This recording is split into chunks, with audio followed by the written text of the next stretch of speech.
আসসালামু আলাইকুম রহমতুল্লাহি ওবরকাতুহু।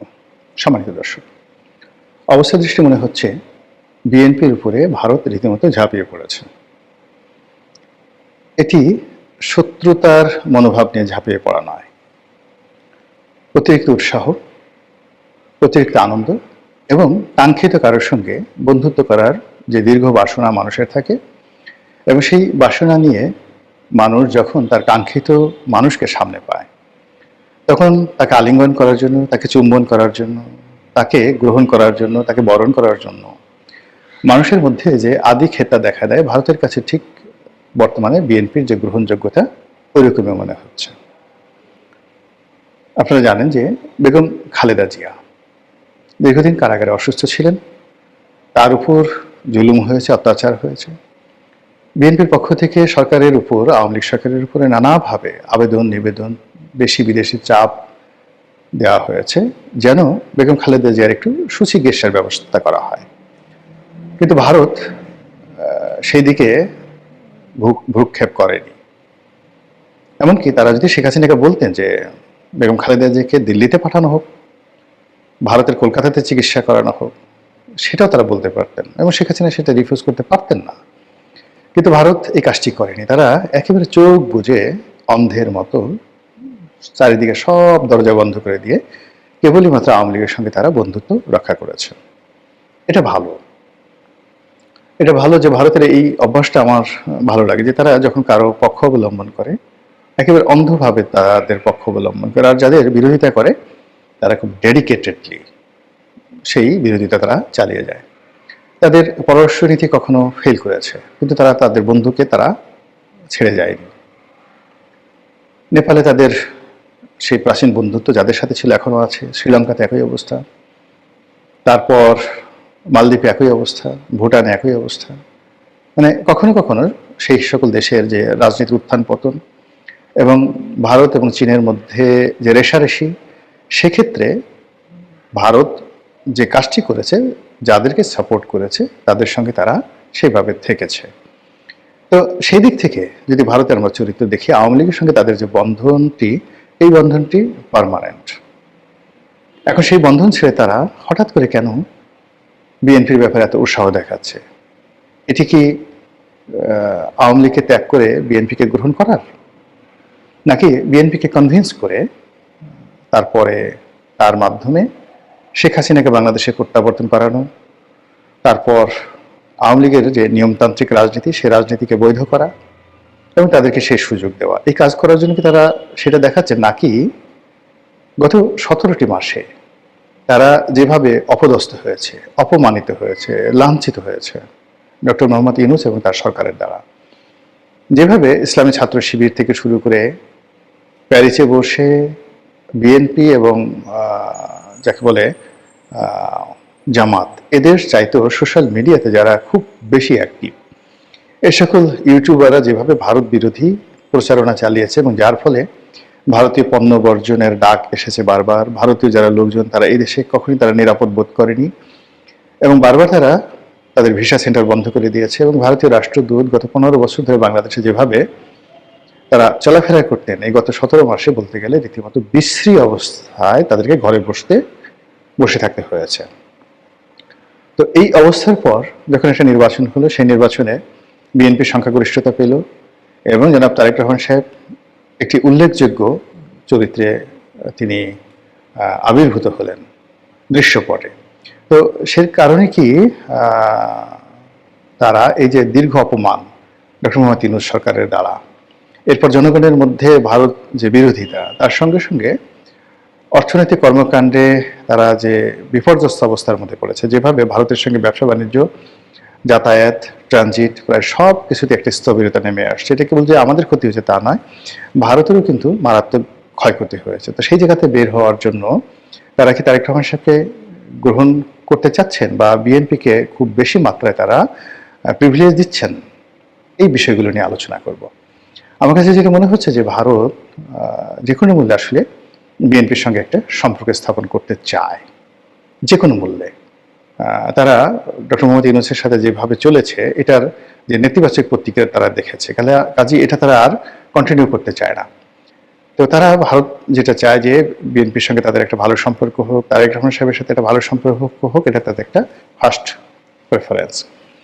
দ্বিতীয় প্রেফারেন্স হলো যে ভারত বাংলাদেশ সম্পর্কের মধ্যে শেখ হাসিনার জমানাতে যে বিষয়গুলো মীমাংসিত হয়েছিল, ট্রানজিট, অন্যান্য বিষয়গুলো, যে চুক্তিগুলো হয়েছিল এবং বিশাল ভারতীয় বিনিয়োগ, বিভিন্ন ক্ষেত্রে যে বিনিয়োগগুলো হয়েছিল সেই বিনিয়োগগুলো যেন চলমান থাকে এবং অর্থনৈতিক কর্মকাণ্ড যেন আগের মতো থাকে, এই বিষয়গুলো তারা নতুন সরকারের সঙ্গে একটি সমঝোতায় আসতে চাচ্ছে। আর তৃতীয়ত হলো সংগতি কারণে তারা চাইবে যে বাংলাদেশে কোনো ইসলামিক শক্তি এখানে ক্ষমতায় না আসুক।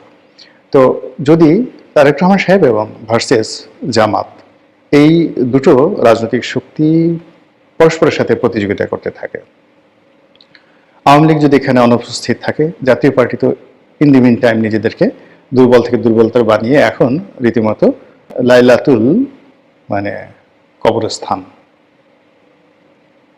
এই পর্যায়ে চলে গেছে, লাইলাতুল শ্মশান এই পর্যায়ে চলে গেছে, শ্মশানের রাত্রিতে চলে গেছে, কবরস্থানের রাত্রিতে, নিকোষ কালো কবরস্থানের রাত্রিতে চলে গেছে জাতীয় পার্টিতে। এবং আমি বুঝতে পারলাম না যে এইবার এত বিভক্তি, এত বিরূপ পরিস্থিতিতে জাতীয় পার্টির জনাব জি এম কাদের এবং তার যারা নেতৃবৃন্দ কেন এই ইলেকশনে গেলেন, কেন তাদের ইলেকশন করা দরকার, এই জিনিসটা আমি বুঝতে পারলাম না। এনিওয়ে, এখন জাতীয় পার্টির আবার নতুন করে দাঁড়ানো, আবার ঘুরে দাঁড়ানো, একত্র হওয়া, সবকিছু করা, it is very very tough, ভীষণ রকম টাফ। তো এনিওয়ে, যেটা বলছিলাম, তো সেই অবস্থাতে যেটা হচ্ছে যে দুটো রাজনৈতিক শক্তি, একটা হলো ইসলামিক শক্তি আর একটা হলো মানে জাতীয়তাবাদী শক্তি। তো জাতীয়তাবাদী শক্তি মানে বিএনপির নেতৃত্বে যে সকল দল এখন তাদের সাথে আছে, এই জোট, যারা ধর্মের ব্যাপারে লিবারেল, গণতন্ত্রের ব্যাপারে যাদেরকে বলা হয় লিবারেল ডেমোক্রেটিক দল। আর এর এগেনস্টে জামাত, এনসিপি, 11 দল, তারা তো আছে। তার সঙ্গে সঙ্গে যারা তাদেরকে ছেড়ে চলে গেছে, যেমন হেফাজত, তাবলিগ, তারপর চরমোনাই, অন্যান্য যে গ্রুপগুলো যারা একত্র হতে পারত বা হওয়ার চেষ্টা করেছিল এবং একবার তারা হয়েছিল, এই জোটটি খুব দ্রুত সিমেন্টেড হয়ে যাবে। ওই দিন 2-3 মাসের মধ্যে সমস্ত ইসলামের শক্তিগুলো একত্র হবে এবং যে কোনো বিষয় নিয়ে তারা রাজপথে নামবে। এবং যারা তারেক রহমান সাহেব যদি ভারতীয় সেই বন্ধুত্বের দিকে হাত বাড়ান, নরেন্দ্র মোদী বাংলাদেশে আসেন, বিশ্বাস করেন এই মামুনুল হক সাহেবরা আবার রাজপথে নামবেন, জামাত রাজপথে নামবে, এনসিপি রাজপথে নামবে, আবার এই মানে ডেইলি স্টার, প্রথম আলো, এই সমস্ত পত্রিকা যাদেরকে পুরো ভারত বলা হয়, এদের প্রতি আবার আক্রমণ করার জন্য চেষ্টা করা হবে। এবং রাষ্ট্রশক্তি মানে রাতারাতি একটা ইলেকশনের মাধ্যমে নতুন সরকার ক্ষমতায় আসবে, কিন্তু ওই যে ব্যাকবোন সোজা করে একটা বৃহৎ ইসলামী শক্তিকে দমন পীড়ন করার মতো অবস্থা হবে না। এবং এখানে মানে একটা ব্যালেন্স আছে, এই ব্যালেন্স, রাজনীতির যে ব্যালেন্স, সেই ব্যালেন্স আওয়ামী লীগ ছাড়া এই মুহূর্তে জামাতের জন্য রাজনীতি করাটা নিরাপদ নয়, আর আওয়ামী লীগ ছাড়া এই মুহূর্তে বিএনপির জন্য রাজনীতি করা নিরাপদ নয়। আর অন্যদিকে এরকম একটা অস্থির রাজনীতির যে পরিবেশ, তারপর একটা আনপ্রেডিক্টেবল অবস্থা, সেই আনপ্রেডিক্টেবল অবস্থার মধ্যে বিদেশি বিনিয়োগ করা, কূটনীতি করা, তারপরে দীর্ঘমেয়াদী একটি রাষ্ট্রের সঙ্গে আরেকটি রাষ্ট্রের সম্পর্ক স্থাপন করার ক্ষেত্রে নানা রকম বাধা এবং বিপত্তি রয়েছে। ভারত নিশ্চয়ই সেটা চাইবে না। তারা চাইবে যে যে যার শক্তি সামর্থ্য অনুযায়ী থাকুক, এবং এখানে কোনো একটি দল যদি একচেটিয়া ক্ষমতা অর্জন করে, তার ফলে যে ফ্যাসিজম তৈরি হয়, যে ডিক্টেটরশিপ তৈরি হয়, এটার ফলাফল কখনোই ভালো হয় না। এবং সর্বশেষ শেখ হাসিনাকে নিয়ে তারা যে বিপদে পড়েছে, এটি তারা 15 বছরে যে লাভ করেছে, তার সাথে এই গত 17 মাসে তারা যেভাবে অপমানিত, লাঞ্ছিত হয়েছে, এটা আগামীতে তারা হতে চাচ্ছে না। এগুলো এক। 2 নম্বর হলো যে এখন যদি আওয়ামী লীগ না থাকে, একেবারে নিশ্চিত যে জামাত যেভাবে সংগঠিত হচ্ছে, তারা বিএনপিকে পূর্ণ মেয়াদে ক্ষমতায় থাকতে দেবে না। অবশ্যই একটা মধ্যবর্তী নির্বাচনের আগে আসতে হবে, অথবা এমন কিছু ঘটনা ঘটবে যে ঘটনার প্রেক্ষিতে বিএনপিকে ক্ষমতাচ্যুত হতে হবে। এবং সেক্ষেত্রে অনিবার্যভাবে যদি আওয়ামী লীগ রাজপথে না থাকে, জামাত ক্ষমতায় আসবে আসবে আসবে, কোনো সন্দেহ নাই। আর জামাত যদি ক্ষমতায় আসে, সে উইদিন 3 মান্থসের মধ্যে টোটাল রাজনীতির course of action say change করে ফেলবে, পুরো সে ইসলামাইজেশনে চলে যাবে। এবং এই বছর যে প্রচারগুলো এসেছে হিজাব নিয়ে, নারী নীতি নিয়ে, অন্যান্য যে বিষয়গুলো নিয়ে জামাত মিনমিন করেছে, বা যে বিষয়গুলো জামাত বলতে চেয়েছে কিন্তু সমালোচনার পরে আবার সেগুলো মিনিমাইজ করার চেষ্টা করেছে, এখন থেকে সেগুলো তারা করবে না। তারা যেটা বলবে, ইয়েস, আমরা যদি ক্ষমতায় আসি আমরা অবশ্যই সারিয়া আইন করব, আমরা যদি ক্ষমতায় আসি অবশ্যই সংখ্যাগরিষ্ঠ মুসলমান যারা রয়েছেন তাদেরকে পর্দা প্রথা পালন করতে হবে, যারা ভিন্ন ধর্ম হিন্দু রয়েছেন তারা তাদের ধর্ম মত অনুযায়ী চলবে, তাতে আমাদের কিছুই আসে যায় না। এবং রাস্তাঘাটে ইসলামিক অন্যান্য বড় বড় যে সকল রাষ্ট্র রয়েছে, সৌদি আরব, সেখানে নারীরা যেভাবে চলেন, ভিন্ন মতের নারীরা যেভাবে চলেন, আমাদের বাংলাদেশে সেভাবে চলবেন। এই কথাগুলো তারা একবার দেখবে যে খুব দ্রুত তারা খোলামেলা এই কথাগুলো বলবে। বলার পরে কি হচ্ছে, এই যে 90% মুসলমান, প্রত্যেকটা পরিবারে কিন্তু যারা মুরব্বী তারা ভীষণ রকম বিরক্ত ছেলে মেয়েদের প্রতি। সারাদিন মোবাইল টিপে, মেয়েরা প্যান্ট পরে ঘুরে বেড়ায়, বয়ফ্রেন্ডদের সাথে যেখানে সেখানে শুয়ে থাকে, হোটেলে রাত কাটায়। এটা আসলে কোনো বাবা মা পছন্দ করে না। এমনকি যে বাবা মা যৌবনে নিজেরাই খারাপ ছিল, কিন্তু তারাও চাইবে না যে তাদের সন্তান সন্ততি এভাবে চলুক। তো সেক্ষেত্রে জামাত যখন এরকম একটা আহ্বান করবে যে আমাদের শতকরা 90% মুসলমানের দেশের ছেলেরা মেয়েরা যেভাবে অবাধ যৌনতা করে চলছে, আমরা এটা করতে দেব না। বাংলাদেশে অবাধ যৌনতা হবে না, বিয়ে করতে হবে। যেভাবে নেশা, মদ, গাঁজা চলছে, আমরা এর বিরুদ্ধে জিহাদ ঘোষণা করলাম। যারা মদ খাবে, জুয়া খেলবে, গাঁজা খাবে, তাদেরকে প্রকাশ্যে বেত্রাঘাত করা হবে। ইসলামে যেভাবে বিধান আছে ঠিক সেইভাবে করা হবে।